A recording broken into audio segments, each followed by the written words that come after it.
cada vez mais, sobre os mais diversos aspectos, esse governo ele se distancia de qualquer articulação ou interlocução com os movimentos sociais. Não diria movimentos sociais apenas, mas com as instituições que não são governamentais, né?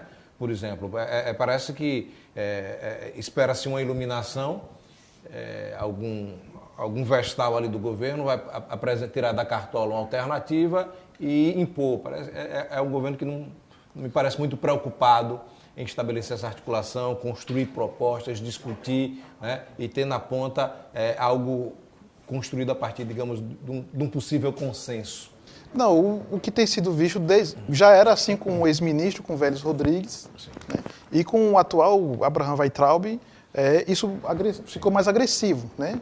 Como você pontuou, não há nenhuma interlocução, né, por parte do Ministério da Educação com os atores envolvidos no todo o processo de educação. E aí atores designam, né, os conselhos estaduais de educação, os secretários municipais de educação, a Associação dos Reitores das Universidades Particulares e Públicas, né, as sociedades científicas, as ONGs empresariais. São entes que, historicamente, sempre tiveram participação muito presente nessa articulação, nessa construção. As ONGs empresariais, o Parlamento Federal, o próprio Supremo Tribunal Federal. Né? Então, assim, você não vê nenhum esforço, né, por menor que seja, por parte do Ministério da Educação, em fazer um diálogo, né, com a sociedade, nas suas mais diversas representações. Muito pelo contrário, né, o que nós temos visto diariamente, não é, através das redes sociais, do Twitter especificamente, é o ministro da Educação confrontando, né, e provocando os diversos atores, repito, que atuam na área da educação. Ô, Christian, pegando dentro disso daí, sobretudo do início que você falou, a gente tem, e aí faço a provocação ao professor de filosofia. A gente tem visto uma crescente reafirmação de certas perspectivas que julgávamos já termos superado há muito tempo. Por exemplo, a ciência se apresenta para certos setores importantes desse atual modelo, desse atual governo, como sendo uma inimiga, né? Reafirmação de preceitos que negam completamente qualquer racionalidade, como o terraplanismo, né? Uma violenta reação ao pluralismo dentro da educação. O professor visto como inimigo da educação. A técnica cada vez mais se colocando acima de qualquer construção humanista, né? Ou seja, onde foi que a gente errou nisso daí? Porque é o seguinte, não é apenas uma ação pontual do governo, mas existe, por uma parcela expressiva da sociedade, né, uma aceitação, uma absorção e difusão de um discurso que é absurdo. Imaginar que a Terra é plana é uma excrescência científica. Colocar a ciência em segundo plano, como, por exemplo, num momento de pandemia como esse, é outro absurdo. Aí, filosoficamente, o que é que você... Então, que complicação vocês não trazem? Não estou esperando a filosofia nem resposta, certo, nem nada, mas nos confunda mais nesse sentido. Bom, vamos tentar ser breve, porque isso rende muita coisa. Uma análise mais profunda, e acho que o objetivo aqui não é esse. Mas, assim, tem um teórico, uma escola na filosofia que eu tenho uma certa simpatia, que alguns chamam de escola de Frankfurt e outros chamam de teoria crítica. Eu prefiro a segunda opção, né? E eles fazem toda uma crítica à sociedade moderna, né, baseada no iluminismo, da sociedade da técnica, que é a razão, né, é detentora de todos os saberes, ou é capaz de saber tudo, né? Então, o ápice, né, da teoria crítica foi a Segunda Guerra Mundial, né? Bomba atômica, a Segunda Guerra Mundial, nazifascismo, etc. Em uma das passagens, Adorno, que é um desses representantes, junto com Horkheimer, né, eles fazem o seguinte: você tem o progresso científico que trouxe melhorias, né, remédios, da tecnologia, a luz, a máquina a vapor, etc. Mas também tem as vítimas do progresso, né? Então, eu estou utilizando essa referência para poder dizer o seguinte, que as coisas não são lineares. A gente não necessariamente caminha para o melhor. Sim. Necessariamente amanhã não pode ser, necessariamente amanhã não vai ser melhor do que hoje. Né? Por quê? Porque a vida, né, e isso, a ciência, a própria filosofia, né, tem apontado isso, ela é cheia de contradições, né? Então, pega a área da educação, né? Nós tivemos, desde os anos 90, com o Fundef, uma série de políticas educacionais visando a inclusão e ampliação do número de estudantes, de jovens e crianças na escola. Né? Fundef, Fundeb, expansão das universidades federais, a expansão do ensino técnico, né? O ProUni. Né? Então nós tivemos uma série de conquistas significativas para incluir mais jovens, né, na escola e na universidade. E da noite para o dia a escola está sendo negada. Né? Seja através de projetos como homeschooling, seja como projetos como Escola Sem Partido, né? Seja através do sucateamento das instituições públicas, né? A falta de concessão de recursos para programas como FIES. Né? Então, toda uma política que estava vindo, repito, né, na perspectiva de ampliação, né, pactuada, inclusive, no Plano Nacional da Educação, nos últimos anos, né, e especialmente nos últimos 15 meses, foram cessadas, né, de forma abrupta, né, negando todo o progresso que nós tivemos, digamos assim, nos últimos anos. Aí eu só reforço o que eu falei há pouco. Vem cá. Então, parte expressiva dessa população foi beneficiada por isso, né? Isso. Os jovens que foram para o estrangeiro dar continuidade aos seus estudos. Você falou no programa, esqueci o nome, tem um programazinho aqui. Ciência Sem Fronteira. Ciência Sem Fronteira, que foi extinto, né? Que isso foi extinto. Né? A quantidade de vagas que se ampliou no ensino superior, a quantidade de bolsas, né? E parece que esse próprio universo, né? Parte desse universo também, dentro das próprias universidades, a reafirmação do discurso conservador, sobretudo em universidade, que na minha cabeça é algo, um contrassenso extremado. Eu não posso dizer que tal qual você, né? Mesmo a minha atuação na própria Universidade Tiradentes tem sido restrita nos últimos anos, mas você está diuturnamente lá na universidade. E esse movimento também existe dentro da própria universidade. Né? Eu me lembro, dias desses, tinha um movimento de neofascistas dentro da UFES. Né? Aí uns amigos meus, no meu tempo isso não se criava. Né? Não se criava isso daqui. Portanto, a minha preocupação é essa. São discursos da ordem do extremamente absurdo, mas que uma parcela expressiva da população, repito, encampa, absorve, difunde com verdade inquestionável. É uma coisa que a gente precisa repensar aí o que houve. Isso que você coloca não é uma linha reta, né? O ser humano, a vida, a história, né? Forma, a história humana não é de linha reta. A própria tecnologia, a própria ciência, o próprio conceito de modernidade não deu conta dessa felicidade que ele dizia. Né? Prometeu, né? Prometeu os ideais de igualdade, liberdade, fraternidade. Exatamente. Alguns teóricos, a grande contradição da felicidade que a ciência e a tecnologia poderia dar gerou a bomba atômica, né? Ao tempo que ela é a expressão mais destacada do refinamento do avanço da tecnologia, ela também é a expressão mais destacada do fim da vida. Né? E da exclusão, você tocou a questão da tecnologia, né? Em qual época da história da humanidade nós tivemos mais artefatos tecnológicos que pudessem e que colocam em perspectiva a melhoria da vida das pessoas, se não atual? Verdade. Nunca. Verdade. Paralelamente, o que nós temos visto em escala global, né? E no Brasil, em maior escala, porque o Brasil sempre foi um país desigual, é a concentração de renda. Né? Então, por exemplo, você tem instrumentos como os aplicativos. Né? Nós estamos hoje na Revolução 4.0, né? A Revolução Industrial 4.0. Né? Os aplicativos que facilitam a vida das pessoas, né? Para vários... Né? Agora mesmo, nesse período de isolamento social, claro, tem facilitado a vida de muitas pessoas, né? Mas, ao mesmo tempo... Né? Na primeira crise econômica que o Brasil teve por conta da pandemia, muitas pessoas estão desamparadas do ponto de vista das relações trabalhistas. Né? Por quê? Porque trabalhava, né, através dos aplicativos, mas não tem seguro-desemprego, não tem FGTS, não tem nenhum tipo de auxílio trabalhista que faça com que essas pessoas, mesmo no período de crise, possam minimamente ter sua renda. Né? Então, olha só as contradições. Né? Verdade. E, assim... O que está desenhado, né, isso, muitas pessoas têm dito isso, e eu também, né, mais na condição de curioso, né, do que de estudioso, tenho percebido é que nós vamos ter, quando sairmos dessa situação de pandemia, aqui no Brasil, de isolamento social, né, nós vamos ter um Brasil mais desigual do ponto de vista social do que o que nós tivemos, do que o que nós tínhamos até o dia 17 de março. Né? O indicador muito forte é a quantidade de pessoas que requereram o auxílio.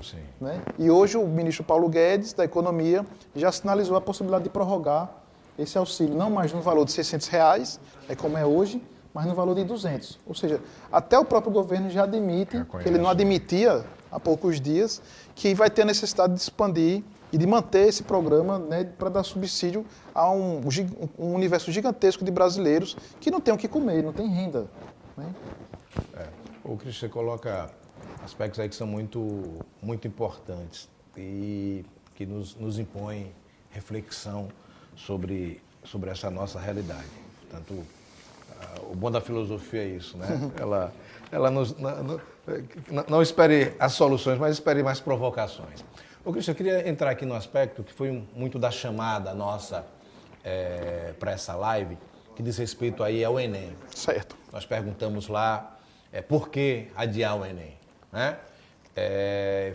Houve todo um movimento da sociedade, no universo político, de setores da cultura, da educação, certas reações dos setores do governo federal, mas queria passar essa bola para você. Por que devemos adiar o Enem? Pronto, acho que essa é a pergunta que a grande maioria da população brasileira, né, tem o mínimo de resposta, principalmente os estudantes. Né? Primeiro, Bittencourt, acho que é bom considerar como surgiu o Enem. Né? Por que é que ele surgiu? Né? O Enem surgiu ainda no governo Fernando Henrique. No primeiro momento, surgiu para medir a qualidade do ensino médio, né? Não é à toa que é Exame Nacional do Ensino Médio. E, aos poucos, ele foi assumindo a tarefa de servir como etapa, como processo de seleção para as universidades. Né? Começou em algumas universidades particulares, aí veio o governo Lula, já no segundo mandato, e com a instituição do ProUni, né, utilizou o Enem como forma de ingresso. Né? Teve até aquela famosa frase, né, que dizia, não, o Enem é o passaporte para o ensino superior. Né? E com a expansão do Enem para as universidades federais, através do SISU, né, então, hoje, o aluno só entra no ensino superior se tiver passado pelo Enem. Né? Então, virou algo que teve um apelo populacional muito grande, porque talvez seja a principal função hoje do ensino médio, né, é preparar os alunos para ingressar no ensino superior. Né? É o sonho de muitos pais. Sim, sim. Né? Inclusive, nessa perspectiva de elevação social. Né? Muitos pais, você sabe que você ensina na universidade, eu também ensino, né? Muitos pais que mal têm o ensino básico, o ensino fundamental, o ensino médio, né, têm no seu filho a possibilidade dele ingressar no nível superior. Né? E o Enem tem essa função, né? Cumpriu essa função e tem cumprido. Né? Então, por isso que ele é relevante. Chegou a uma época do Enem ter 8 milhões de inscritos. É muita gente. O Enem hoje é o segundo maior exame mundial em todo o planeta. Vai perder para algum da China. Só perde para o da China. Né, de acesso ao ensino superior. Então, não é pouca coisa. Né? Então, isso por si só já cativa, digamos assim, a atenção e a preocupação de amplas parcelas da sociedade no que se refere ao exame. Né? Por que adiar o Enem? Né? Nós estamos, né, como todo mundo sabe, né, fez 2 meses essa semana, num período de isolamento social. O pessoal está reclamando. Né?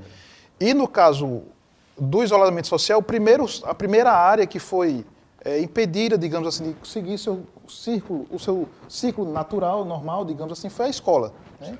Com o fechamento das escolas. Né? Então, como você vai garantir, né, o mínimo de igualdade de oportunidade para todos os estudantes aptos a realizarem o Enem, se os alunos não estão na escola? Né?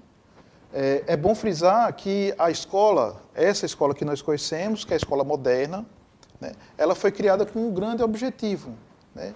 E isso remonta ao início da modernidade, né, lá do século XV, século XVI, com Lutero e principalmente com Comênios.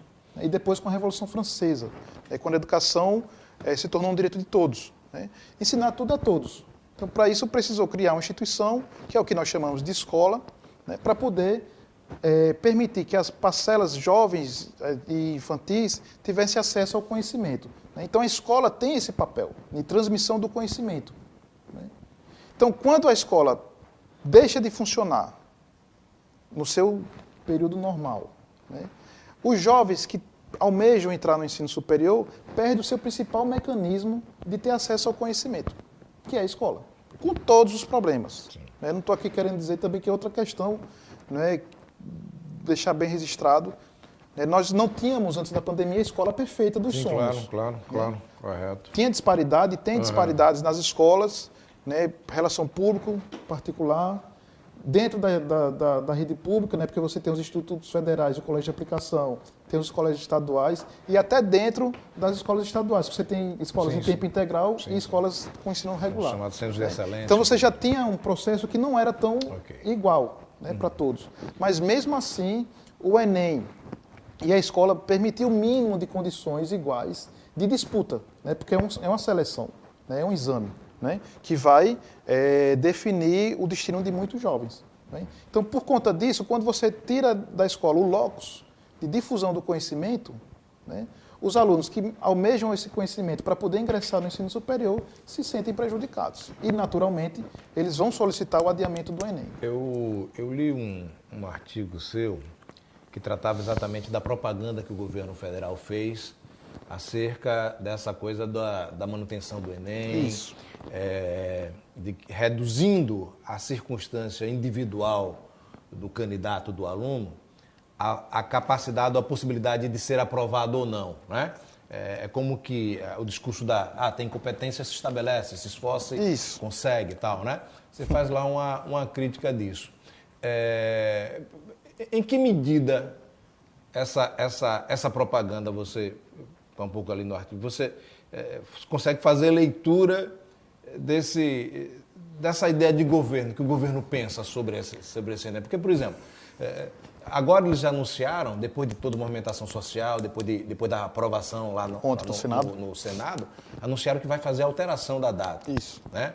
Mas me parece que o bom senso, pressupondo que uma ação de Estado visaria, né, construir as condições mais ideais em favor do todo que vai participar, que essa iniciativa fosse própria do governo, mesmo porque existiram muitas tentativas de interlocução do Senado, da Câmara Federal, para que isso acontecesse, dos Conselhos Nacionais da Educação, dos secretários de Educação do Brasil todo, e o governo federal sempre muito resistente. Né?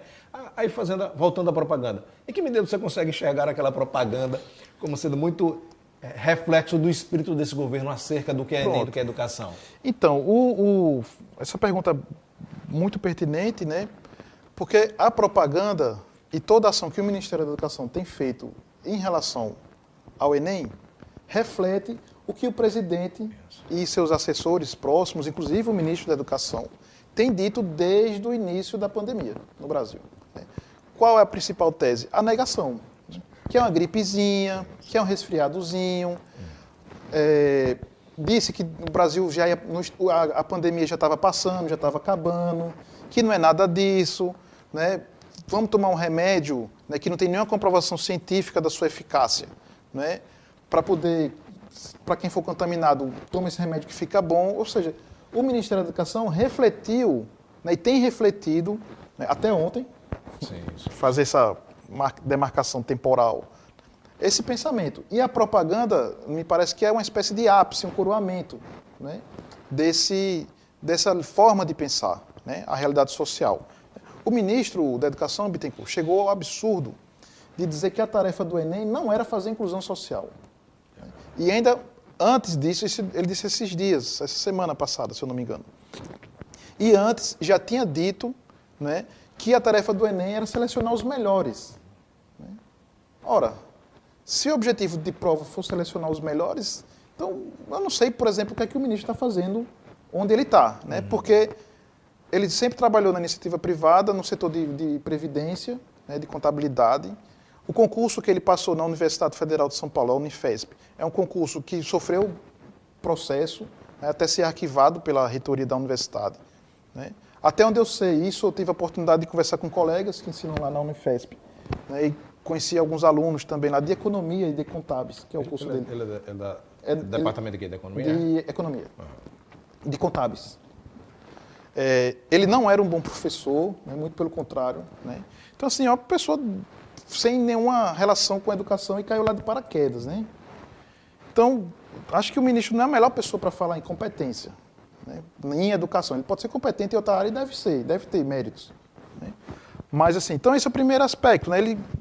Ele comprou, né, o discurso do governo federal, do presidente, para ser mais específico, a ponto do próprio presidente ter assumido, né, recentemente, quando o Sérgio Moro saiu do Ministério da Justiça, ter dito que o Weintraub era um dos melhores ministros que ele tinha, né, um dos mais fiéis. Né? É verdade. Então, assim, né, essa situação, né, e a propaganda espelhou isso. Né? E chegou ao absurdo, Bittencourt, de uma das passagens, propaganda tecnicamente, né, para quem trabalha na área da comunicação, muito bem feita, né, enfim, né, recurso tecnológico bom, mas assim, chegou ao absurdo que para passar no Enem, ele chegou a propaganda disse assim, para passar no Enem só para se estudar, se esforçar. Ah, mas não tem aula, né, não tem escola? Se vire, supere os desafios. Ora, como é que você fala isso num país tão desigual como o Brasil? Né? Como eu disse na sua pergunta anterior, a ideia da escola, de você ter a escola como centro, né, de difusão do conhecimento e com que o aluno e possibilita o aluno a aprendizagem desse conhecimento, é garantir o mínimo de equidade entre as pessoas. Né? Então, se você tira a escola, como é que você pode garantir essa equidade num país tão desigual como o nosso? A sugestão que tem sido colocada em prática em algumas redes estaduais e nas escolas particulares, né, é a educação remota, né, que depende de quê? De recursos tecnológicos, né, ou de plataformas digitais, né, caráter educativo, ou do computador, ou de uma internet boa, né, para poder ter acesso a esse conhecimento que, em tese, era ministrado na escola e que agora está sendo transmitido via tecnologia, né, através da tecnologia.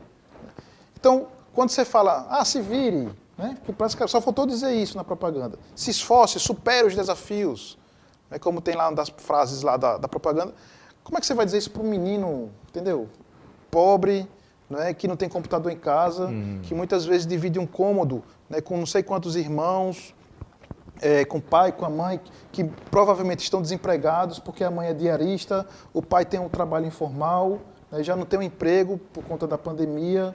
Então, assim, é uma situação que na prática o ministro fala o seguinte, o país é desigual, né, está sem escola, e ele vai continuar sendo desigual. Né? E eu acho que a educação não tem essa tarefa.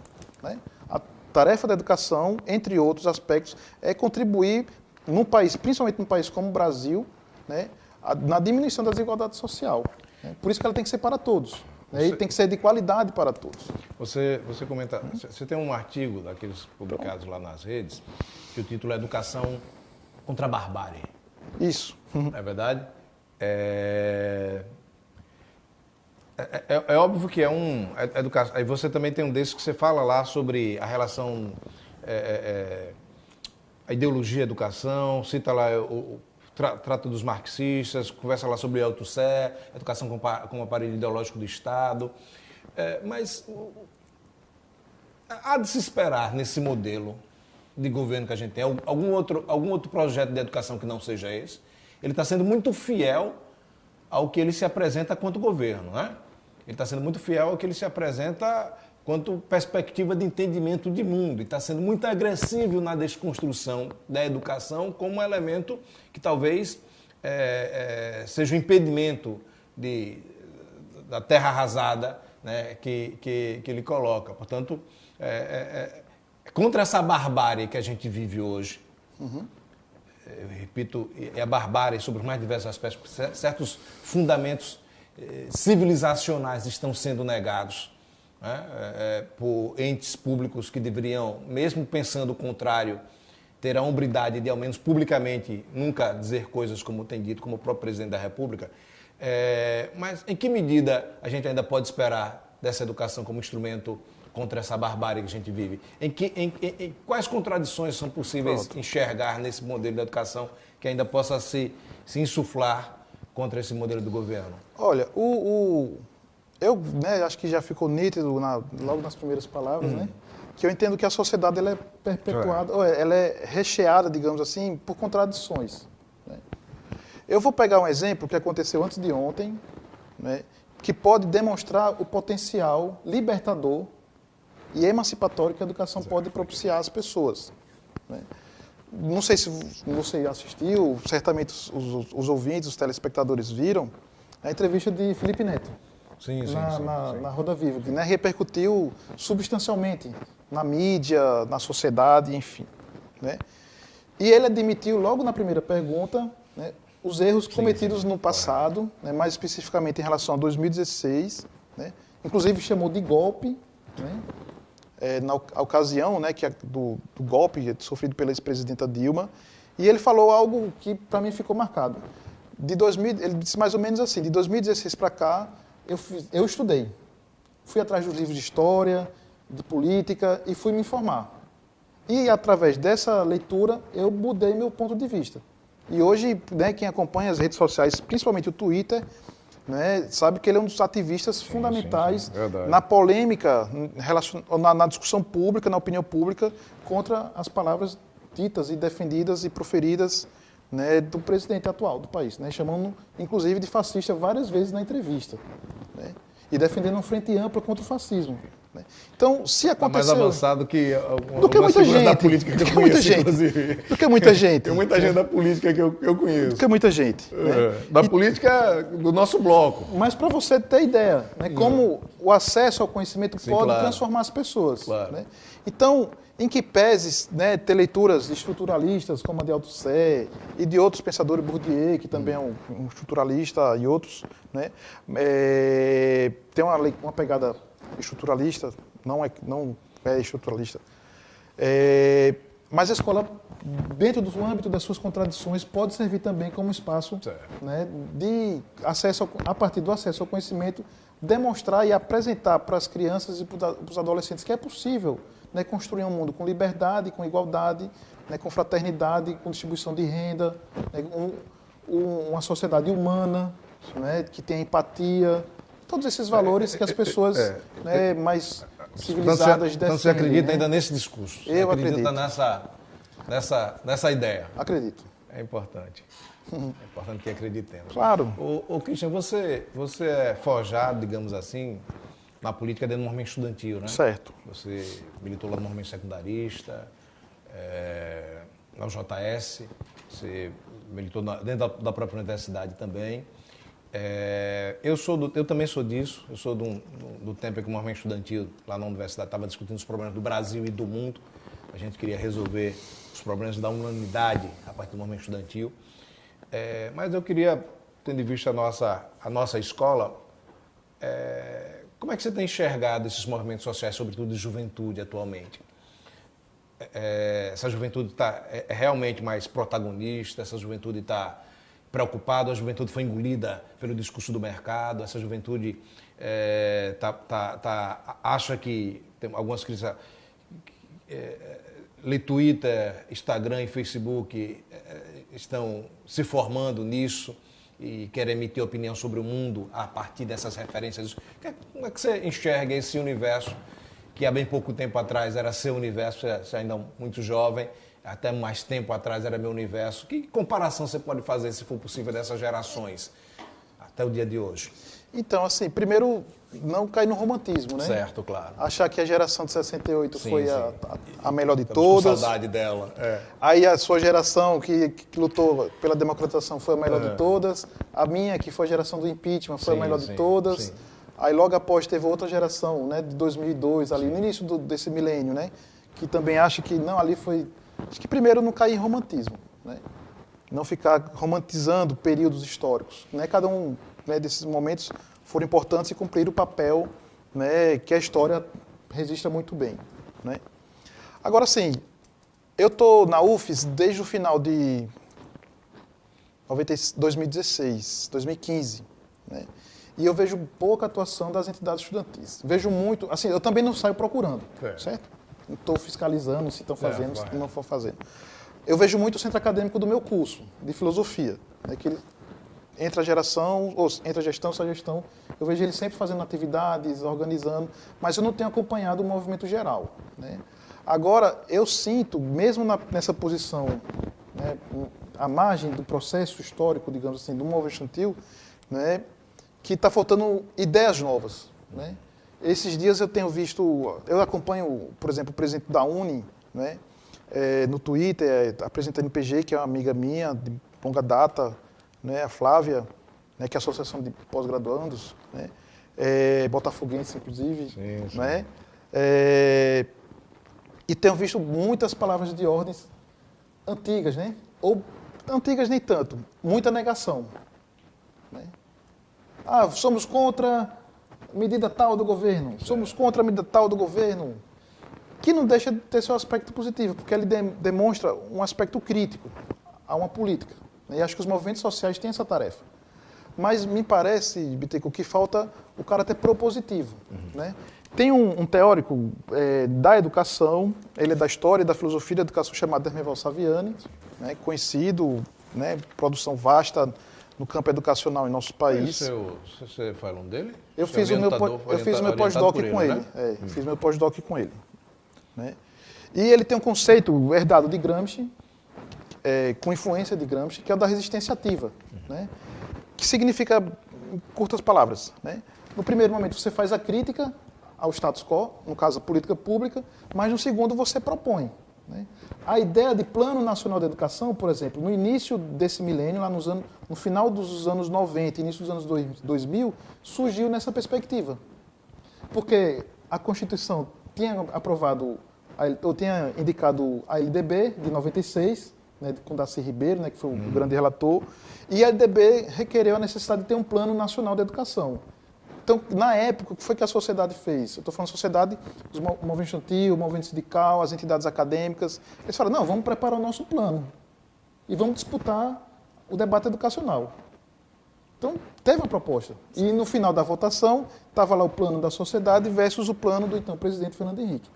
O último Plano Nacional de Educação também, né, que ainda começou a ser gestado na época do governo Dilma, né, teve uma ampla participação da sociedade. Então, acho que falta muito isso, sabe, Bittencourt? Pensar em ideias novas, né? Entender os fenômenos que acontecem hoje, essa questão da digitalização mesmo, né? Da Revolução 4.0. Né? Toda vez que eu tenho oportunidade de falar, eu bato nessa tecla. Isso vai modificar estruturalmente a educação brasileira. Não tem como nós negarmos o uso das tecnologias, né? Como já afetou o sistema bancário, tem afetado o sistema produtivo, as indústrias, né? Já tem acesso em algumas áreas, né, profissionais, e na educação veio para ficar. Né? Então você não tem como negar hoje aplicativos, a existência de aplicativos educativos, né, de formas remotas, à distância, híbrida, de ministrar conteúdos. Né? Hoje, por exemplo, tem professor que ganha dinheiro com um canal em YouTuber. Né? Então, assim, na área da educação, tanto os estudantes como o movimento sindical precisa pensar em alternativas. Vai fazer como? Vai ficar nós que propomos a adoção da tecnologia, da ciência, para diminuir, né, para trazer mais benefícios para a sociedade. Nós vamos negar a ciência, né? Os impactos da ciência no mundo, né, que é a tecnologia. Não somos nós que devemos fazer esse papel de negação. Né? Então, na área da educação, acho que falta muito isso. Né? Eu tenho visto algumas lives, né, de várias pessoas da área da educação, das mais diversas correntes de pensamento, e tenho visto muita rejeição, muita crítica, e falta, no meu modo de ver, o próximo passo, né, nessa ideia da resistência ativa que o Saviani tanto tem defendido. Você fala aí de inovação, né? Como que faltasse inovação, tanto no discurso quanto na prática política. No que pese seja um discurso muito recorrente, o discurso da inovação nos dias de hoje, sobre os mais diversos aspectos, em especial sobre o aspecto do trabalho, da tecnologia, do universo empresarial, né? A inovação também potencializando a exploração da mão de obra, até nesse aspecto. Agora, você coloca um aspecto interessante que é isso. Esse discurso da inovação, às vezes, não se aplica na prática política da inovação, em especial dos setores, digamos assim, mais orgânicos da sociedade, do universo mais dos movimentos sociais, por exemplo. Né? Eu sou do tempo que isso tudo não existia. Né? Internet estava começando a aparecer lá no final dos anos 80, 90. Eu me lembro que você mandava um recadinho lá no aparelho que tem na universidade, 2, 3 dias depois alguém respondia. Era todo o tempo ainda do disquete, aquela coisa toda. Mas havia uma dinâmica do ponto de vista da política, muita efervescência do ponto de vista da política, né? Aí eu quero entrar no outro aspecto. A gente também está vivendo o tempo da negação da política, né? A política como sendo um discurso longe da ideia da inovação. Alguns partidos políticos querendo, inclusive, caiar-se, né? Um sepulcro caiado, dizendo, eu não sou partido, eu sou um movimento.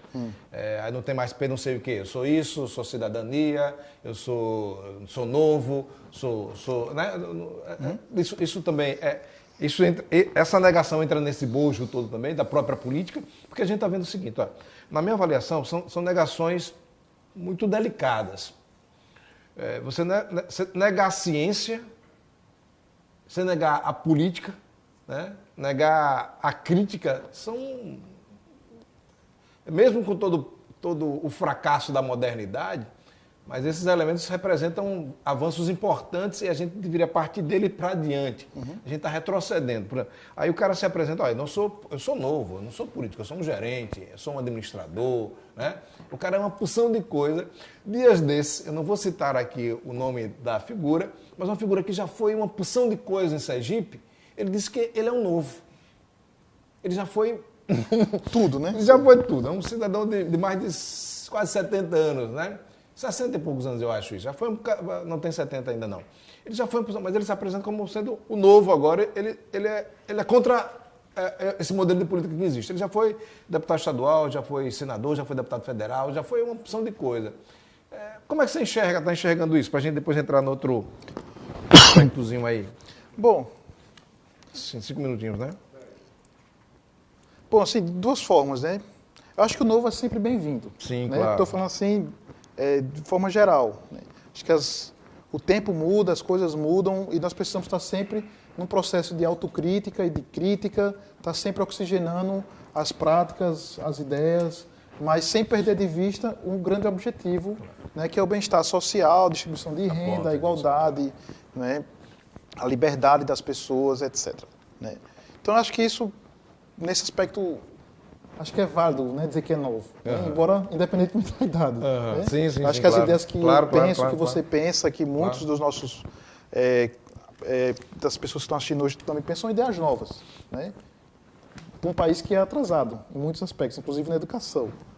Agora, negar a política, né, já também é uma posição política. Sim, claro. Pensando em política no sentido aristotélico, que é o sentido clássico, né? O homem como ser político, né?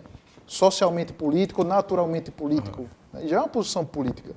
Agora, o que eu acho danoso para a democracia é a negação dos partidos políticos. Né? Nós temos uma democracia no Brasil, que é uma democracia muito jovem, né? Recente, e com altos e baixos, né? Com golpes e mais golpes, né? Interferência de mandatos eletivos, enfim, no Poder Executivo. Né? E a nossa democracia é uma democracia representativa. Né? Então, ela precisa, na democracia representativa, de partidos políticos. Né? Então, quando você vê alguém negando a existência de partido político e aparecendo com qualquer outro tipo de conotação, que eu sou gerente, sim, que eu sou não sei o quê, eu tenho medo desse tipo de gente. Porque se ele for eleito, ele vai para onde? Ele não vai ser síndico de um condomínio, não vai ser CEO de uma grande empresa, ele vai ser político.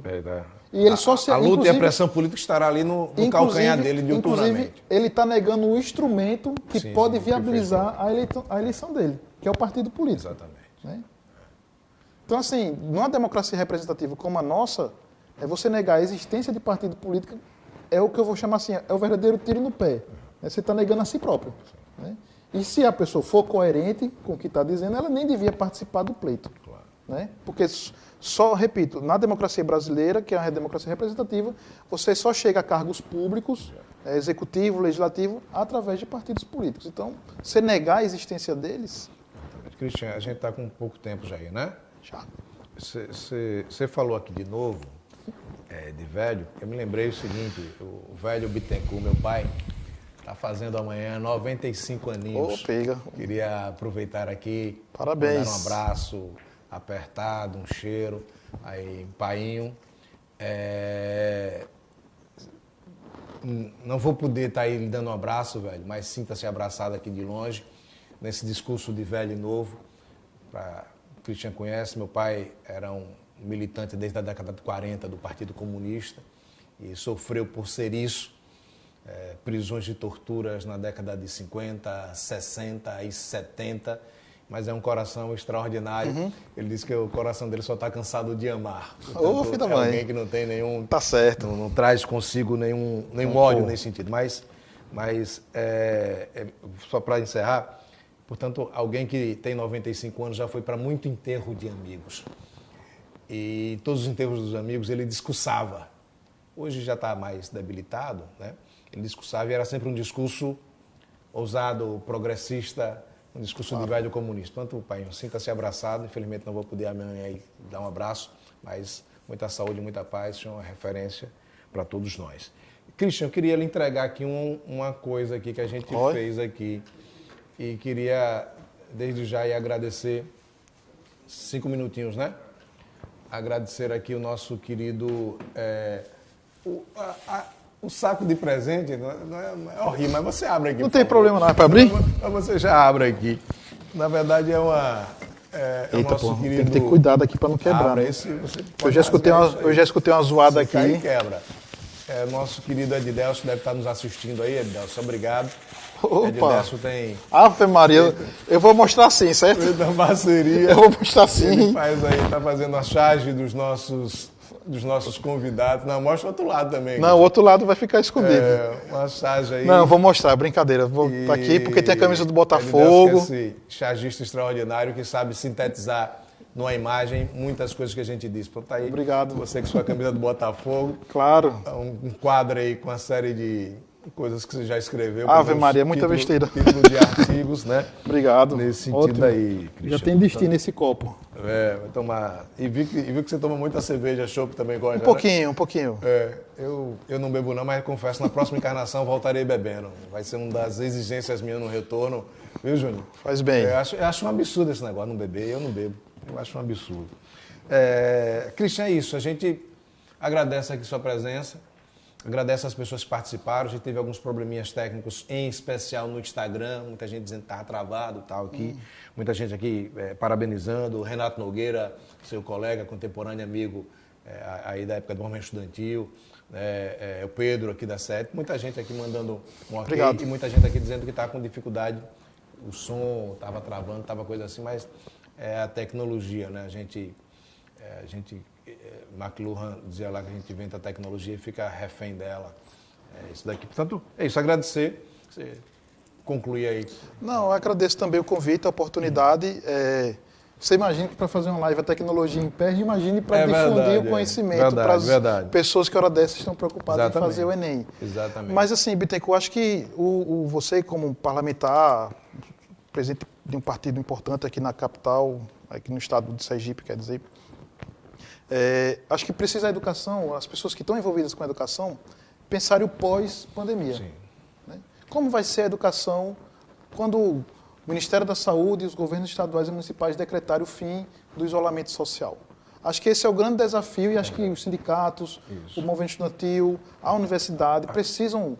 Aquilo que você está dizendo, a gente vai ter uma sala lá com 50 alunos de uma vez? Não vai ter mais. Né? Não vai ter mais. Né? Até você voltar à normalidade, até ter uma vacina para o coronavírus, você vai passar por um período de transição que ninguém sabe o tempo. Né? Então, assim, acho que é um desafio, né, que a nossa geração, né, nós que estamos vivos hoje, precisa parar, pensar, discutir e apresentar alternativas. Não dá mais, repito, para ficar negando, de forma crítica, inclusive, as possibilidades que a tecnologia permite. Então, por exemplo, universalizar a banda larga, né? Teve, né, você, na época que você foi secretário municipal de educação, teve aquele programa do computador por aluno. Distribuiu, né? 10 mil computadores para os alunos. Então, voltar a efetivar esse programa, né? Computador para os professores, né? Internet boa, porque a maioria dos alunos acessam a internet pelo celular. Sim. Né? Ninguém enxerga direito pelo celular. Né? Então, políticas dessa conjuntura, né? Os professores, né, serem incentivados a se formarem, né, ter formação continuada na área de tecnologia, ver uma forma de incluir isso na carga horária deles, né? Porque o professor, hoje a carga horária é fixa, né? Você tem um percentual de aula e outro percentual para preparar, participar de reunião, enfim. Né? Então, porque preparar conteúdo para a internet, né? Quem trabalha com isso sabe bem, requer tempo. Verdade. Né? As coisas não se iniciam nem se encerram na hora da aula. E capacidade técnica, né, de fazer. Né? Então, assim, acho que a gente precisa pensar nessas alternativas. Né? Para quando voltar a situação, né, pós-pandemia, digamos, para quando a pandemia acabar, o isolamento social acabar, nós termos mais ou menos o que sugerir, né, o que propor. Para que a educação, que a escola, sendo um elemento nuclear, a universidade, no caso do ensino superior, né, continue cumprindo a sua função histórica, né, que é de difusão do conhecimento e permitir para que todas as crianças e todos os adolescentes possam ter acesso a esse conhecimento, aprendam esse conhecimento e possam futuramente exercer suas profissões e participar principalmente de forma cidadã da democracia. Então acho que essas questões a gente precisa dar passos e não ficar simplesmente, como eu disse em alguns momentos da entrevista, negar a tecnologia. Acho que é isso. Ok, Cristiano, tá certo. Obrigado aí mais uma vez pela sua participação. Quem sabe a gente marca um outro bate-papo aqui sobre temas da política, da filosofia, da educação. Todo mundo aqui usando máscara. Aqui a máscara a gente só tirou nesse momento, certo distanciamento. Agradecer aí todo mundo que participou. E até a próxima live. Desculpa os probleminhas técnicos que existiram. Próxima quarta-feira, talvez, estamos aqui novamente, né? Um abraço, saúde e paz para todo mundo. Obrigado pela participação de todos vocês. Até mais.